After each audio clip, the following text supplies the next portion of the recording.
పోసాని కృష్ణమురళి కొద్ది రోజుల క్రితం ఆయన జైలు నుంచి విడుదలవడం జరిగింది. అయితే ఎప్పుడైతే కూటమి ప్రభుత్వం అధికారంలోకి వచ్చిన తర్వాత కొద్ది రోజులకి రాజకీయంగా రాజీనామా చేస్తానని చెప్పేసి ప్రకటించుకుంటూ వచ్చారు పోసాని కృష్ణమురళి గారు. ఇక మీదట రాజకీయాలు మాట్లాడడం కానీ, భవిష్యత్తులో ఏ పార్టీలో జాయిన్ అయ్యే ఉద్దేశం కూడా లేదని చెప్పుకుంటూ వచ్చినటువంటి పోసాని కృష్ణమురళి గారు ఏదైతే 5 ఏళ్ల ప్రభుత్వం వైసీపీ ఉన్నటువంటి నేపథ్యంలో చంద్రబాబు నాయుడు గారిని, లోకేష్ గారిని, పవన్ కళ్యాణ్ గారిని అనుచిత వ్యాఖ్యలు చేశారని చెప్పేసి అరెస్ట్ అయిన విషయం అందరికీ తెలిసిందే. అయితే మరలా విడుదలైన తర్వాత వైఎస్ఆర్సీపీ పార్టీ ఆఫీస్కి వెళ్ళి అక్కడ లీలా అప్పిరెడ్డి గారిని వీళ్ళందరినీ కలిసినటువంటి ఫోటో సోషల్ మీడియాలో వైరల్గా అవుతుంది. మరలా రూట్ మార్చారా పోసాని కృష్ణమురళి అని చెప్పేసి ప్రజల్లో వస్తున్నటువంటి వాదన. ఈ అంశానికి సంబంధించి మనం పూర్తి వివరాలు తెలుసుకునే ప్రయత్నం చేద్దాం. మనతో ఉన్నారు సోషల్ యాక్టివిస్ట్ శ్రీలీల గారు. మేడం నమస్కారం అండి. నమస్తే అండి. పోసాని కృష్ణమురళి గారు మొన్న రాష్ట్ర వ్యాప్తంగా పర్యటన చేశారు, అందరూ కూడా చూశారు. అయితే అరెస్ట్ అవడానికి ముందు రాజకీయాలు పూర్తిగా వదిలేస్తానని చెప్పేసి, రాజకీయాలు మాట్లాడను, ఏ పార్టీలో కూడా ఉండని చెప్పేసి చెప్పాడు. ఆ వ్యాఖ్యలు చేసిన తర్వాత ఆయన అరెస్ట్ అయ్యారు. తర్వాత బెయిల్ మీద బయటకు రావడం కూడా జరిగింది. ఇప్పుడు మరలా వైఎస్ఆర్సీపీ పార్టీ ఆఫీస్కి వెళ్ళినటువంటి ఫోటో ఒకటి, అంటే లీలా అప్పిరెడ్డి గారిని కొంతమంది వైఎస్ఆర్సీపీ నాయకుల్ని కలిసినటువంటి ఫోటో వైరల్గా మారుతుంది. అయితే మాట తప్పాడు ఆయన, చెప్పింది ఒకటి చేసేది ఒకటి అని చెప్పేసి వార్తలు అయితే వస్తున్నాయి. ఈ అంశం గురించి మీరే ఉంటారు? పోసాని కృష్ణమురళి అసలు అతన్ని అరెస్ట్ చేసేటప్పుడు ఒక డ్రామా ఎలా నడిచింది, విడుదలయ్యే వరకు కూడా అది డ్రామాగానే కొనసాగింది. పోలీసుల్ని ఏదో ఒక విధంగా, తనకు ఎదురుగా ఒక యాక్టర్ కాబట్టి అతను అలాగే యాజ్ ఎ రైటర్గా ఏం చేశాడు అని అంటే, ఫస్ట్ గుండెపోటు, తర్వాత తలనొప్పి అని, అసలు నేను పడిపోతున్నాను, ఇంకా నిలబడే పరిస్థితి లేదంటే హాస్పిటల్కి తీసుకువెళ్ళారు, టెస్టులు అన్నీ చేయించారు. చేయిస్తే అంతా నార్మల్, నో ప్రాబ్లం, అబ్నార్మల్గా ఏం లేదు, అంత నార్మల్గా ఉంది, హెల్తీగా ఉన్నాడు అతని చెప్పి వాళ్ళు రిపోర్ట్లు ఇవ్వటం జరిగింది. మళ్ళా ఏ విధంగా వెళ్ళాడో అదే విధంగా వీళ్ళు తీసుకొచ్చి జైల్లో కూర్చోబెట్టారు.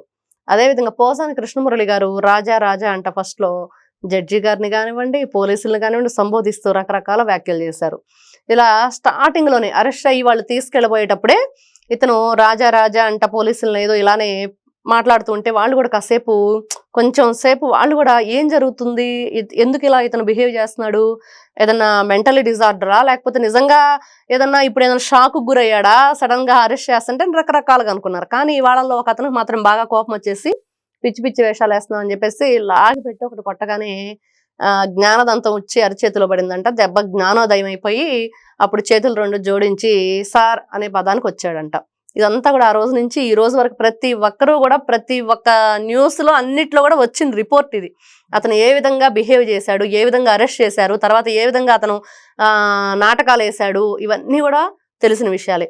అయితే అసలు ఇతను ఎందుకు అరెస్ట్ చేశారు, ఎందుకు ఒక పోలీస్ స్టేషన్ కాదు, మనం చూసుకుంటే పిల్లలను తిప్పినట్లుగా రాష్ట్రం అంతా రాజాని ఎందుకు తిప్పారు అనేది చూసుకుంటే, ఇతను ఏ విధమైన వ్యాఖ్యలు చేశాడు, ఎవరిని ఉద్దేశించి చేశాడు, అసలు ఎవరి గురించి, అసలు మనం ఈ విధంగా మాట్లాడొచ్చా మాట్లాడకూడదా అంటే, నువ్వు కులాన్ని తీసేయి, మతాన్ని తీసేయి, ఇవన్నీ తీసేయండి, మనం సభ్య సమాజంలో ఉంటున్నాము, నీకంటూ ఒక హోదా ఉంది, నువ్వు ఒక ఏదైతే సినిమా ఫీల్డ్కి సంబంధించి రచయితగా ఉన్నావు, మరి అట్లాంటి హోదాలో ఉన్నప్పుడు 10 మందికి మంచి చెప్పే విధంగా ఉండాల్సిన వ్యక్తివి, మరి ఈ రోజున వయసు పైబడిపోయింది, నాకు 75 ఏళ్ళు 73 ఏళ్ళు వచ్చినాయి, మరి నన్ను ఇక్కడ ఉంటే నన్ను చంపేయండి, జడ్జి గారు నా రోజు అడిగాడు, నన్ను నరికేయండి, నా మెడ తీసేయండి అని.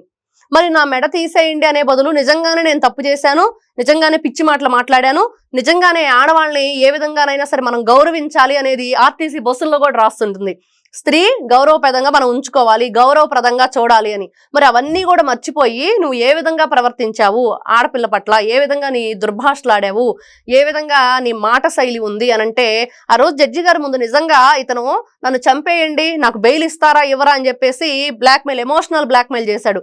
మరి నువ్వు ఆ విధంగా ఎమోషనల్ బ్లాక్మెయిల్ చేయకుండా నిజంగానే నేను తప్పు చేశాను రాజా, మరి నేను చేసినవన్నీ కూడా చాలా అంటే క్షమించరాని తప్పులు, అట్లాంటి మాటలు మాట్లాడాను కాబట్టి నిజంగా నాకు ఉరిశిక్షే కరెక్టు అని అంటే ఇంకా బాగుండేది. ఎందుకంటే ఆడపిల్లలంటే అంత ఆషామాషిగా ఉన్నారా, ఇంట్లో ఆడవాళ్ళని తీసుకొచ్చి ఎందుకు వాళ్ళని ఉద్దేశించి నువ్వు మాట్లాడాలి, ఏంటి ఆ పిచ్చి మాటలు. నిజంగా అతను క్షమించకూడదు. కాకపోతే బెయిల్ వచ్చింది, అది కూడా ఏ విధంగా వచ్చిందంటే, 2 మనుషులు 1 లక్ష రూపాయలు పూచీకత్తులతోటి వారానికి 2 సార్లు వచ్చి సంతకం పెట్టి వెళ్ళాలి, ఎక్కడికి కూడా రాష్ట్రాన్ని దాటి వెళ్ళటానికి వీల్లేదు, దేశాన్ని దాటి వెళ్ళటానికి వీల్లేదు అని చెప్పేసి కొన్ని పూచీకత్తుల మీద అతన్ని బెయిల్ ద్వారా రిలీజ్ చేశారు. మరి బెయిల్ ద్వారా రిలీజ్ చేసిన తర్వాత అతను ఏం చెప్పాడంటే, బాబోయ్ తప్పైపోయిందని చెప్పేసి లెంపలేసుకొని వేరే లెవెల్లో, మామూలుగా కాదు, అతనికి జగన్మోహన్ రెడ్డి అనే అవార్డు ఇవ్వాలి.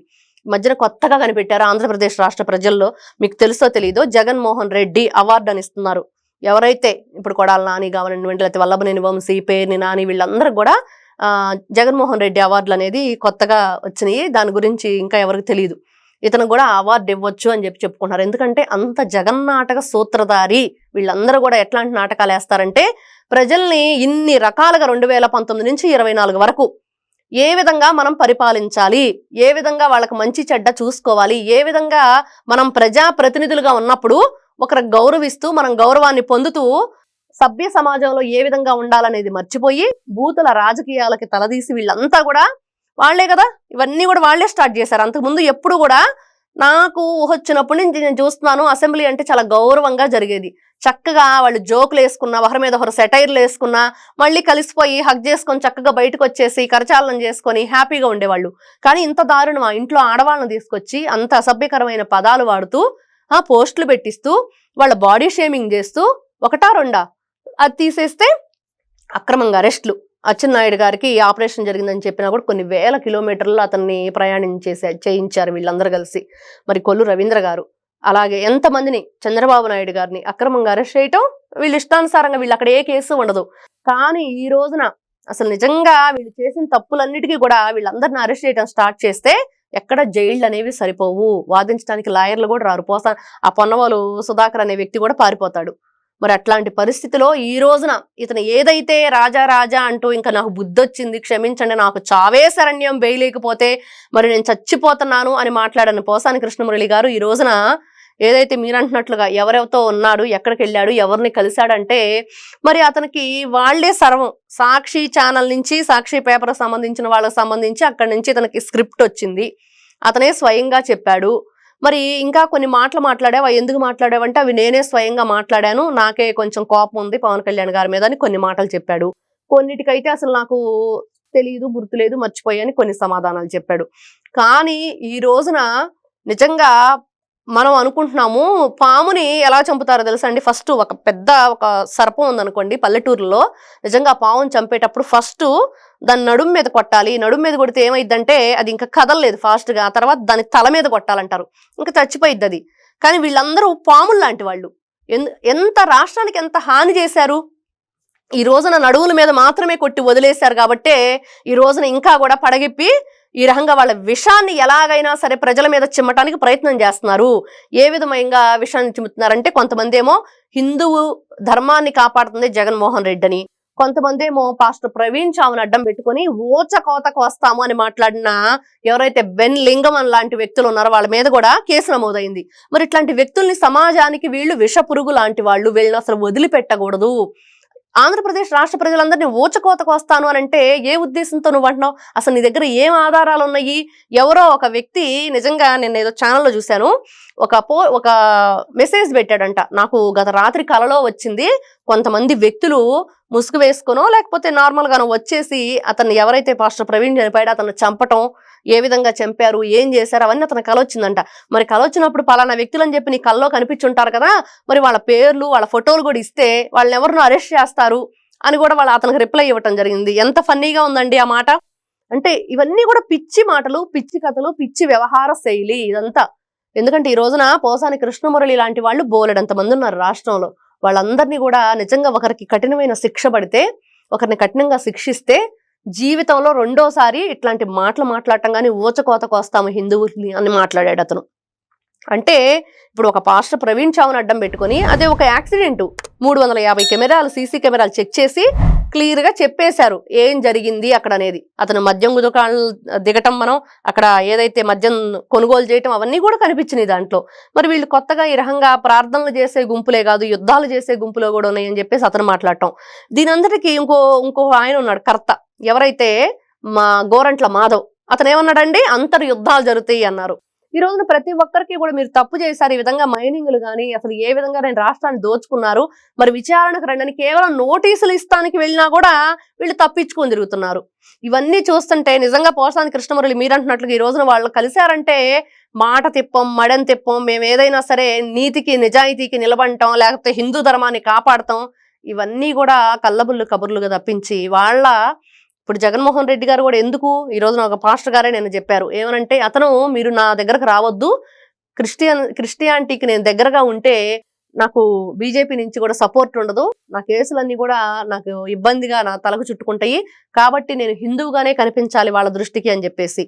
కానీ ఎన్నోసార్లు ఎంతో మంది చెప్పిన విషయం ఏంటంటే, అసలు జగన్మోహన్ రెడ్డి గారి పరిపాలనలో ఎంతమంది బ్రాహ్మణుల మీద దాడులు జరిగినాయి, ఎన్ని విధాలుగా వాళ్ళ గుళ్ళకు సంబంధించిన ఏదైతే మనం చూసుకుంటున్నామో పొలాలు కానివ్వండి, ఇవన్నీ కూడా హుండీలకు సంబంధించిన ధనం కానివ్వండి, లేదా తిరుమల తిరుపతి దేవస్థానంలో భక్తులు కానుకలుగా ఇచ్చినవి కానివ్వండి, రాష్ట్రం నుంచి వాళ్ళు తీసుకోవటం, వాళ్ళ మీద దాడులు చేయటం, విగ్రహాలు ధ్వంసం చేయటం, గుళ్ళు ధ్వంసం చేయటం, ప్రతి ఒక్కటి. మరి ఏ విధంగా అతను హిందూ ధర్మాన్ని కాపాడాడు? ఇవన్నీ కూడా వీళ్ళు ఏదో ఒక విధంగా రాష్ట్రంలో అల్లకల్లోలాలను సృష్టించి, లేకపోతే ఈ రోజులు కేసులు ఏదైతే వస్తున్నాయో, ఇప్పుడు రేపు తిరుమల తిరుపతి దేవస్థానం లడ్డూ కల్తీ మీద ఛార్జీ షీట్ దాఖలు చేయబోతున్నారు, చాలా ప్రముఖుల పేర్లు ఉన్నాయి అప్పుడు వైఎస్ఆర్సీపీలో ఉన్న వాళ్ళవి, మరి అవన్నీ కూడా బయటకు రానియకుండా చేయటం కోసం, లేకపోతే డైవర్షన్ పాలిటిక్స్, ఇప్పుడు వాళ్ళు ఏదైతే కేసులు నడిచి వాళ్ళంతా అరెస్ట్ కాబోతున్నారో అవి బయటకు రానియకుండా కేవలం ఈ రోజున వీళ్ళు ఏదైతే జగన్మోహన్ రెడ్డి హిందూ ధర్మాన్నే కాపాడుతున్నాడు అనే పోస్టులు మాత్రం ఈ రోజున హైలైట్ అవుతున్నాయి. కానీ అసలు ఈ కేసులన్నీ ఎటు వెళ్ళిపోయినాయి ఈ లోపుగా? ఒకటి కాదు రెండు కాదు ఎన్నో కేసులు. మరి ఈ పోసాని కృష్ణమురళి గారి విషయానికి వస్తే నిజంగా ఇతన్ని ఎందుకు వదిలిపెట్టారు అని అడుగుతున్నారు అందరూ. ఎందుకు వదిలిపెట్టారు? ఒకటా రెండా? ఎన్ని విధాలుగా మాట్లాడాడు, ఎంత మందిని ఎన్ని విధాలుగా దూషించాడు. బ్రాహ్మణి గారిని మాట్లాడారు, భువనేశ్వరమ్మను మాట్లాడారు, లోకేష్ గారిని మాట్లాడారు, చంద్రబాబు నాయుడు గారిని, అలాగే పవన్ కళ్యాణ్ గారిని, వాళ్ళ ఇంట్లో పిల్లల్ని, ఆడపిల్లల్ని, వాళ్ళ భార్యని, ఎన్ని విధాలుగా. ఎందుకు? మనం కడుపుకు అన్నం తింటున్నావా లేకపోతే ఇంకేమన్నా తింటున్నారా? మరి అట్లాంటి మనం వాడే భాష ఏ విధంగా ఉండాలి? 10 మందికి మంచి చెప్పే విధంగా ఉండాలి. అవన్నీ మర్చిపోయి చివరికి జడ్జి గారిని కూడా బ్లాక్మెయిల్ చేసి, ఎమోషనల్ బ్లాక్మెయిల్ చేసే స్టేజ్ లో అతను ఉన్నాడంటే మరి నిజంగా బెయిల్ ఏ విధంగా వచ్చిందంటే ఈ రోజున ప్రజలందరూ కూడా ఎవరు హర్షించట్లేదు. పోసాని కృష్ణమురళి గారికి ఎందుకు బెయిల్ ఇచ్చారు, అసలు ఎందుకు అతన్ని వదిలిపెట్టారు అనేది అడుగుతున్నారు. వీళ్ళకి ఇవి సరిపోవు, వీళ్ళని ఈ విధంగా వదిలిపెడితే ఇలానే మళ్ళీ వెళ్ళటం, మళ్ళీ కొత్త కొత్త స్క్రిప్టులు రాయటం, కొత్తవన్నీ కూడా క్రియేట్ చేసేసి ఏదైతే అంతర్ యుద్ధాలని మాట్లాడటం, ఈ విధంగానే వీళ్ళు ఇట్లాంటి భయంకరమైన చర్యలకి పాల్పడతారు. కాబట్టి తస్మాత్ జాగ్రత్త అనేది ఆంధ్రప్రదేశ్ రాష్ట్ర ప్రజలందరిలో కూడా ఉంది. Thank you. నమస్తే. Please subscribe to Leo News for more videos.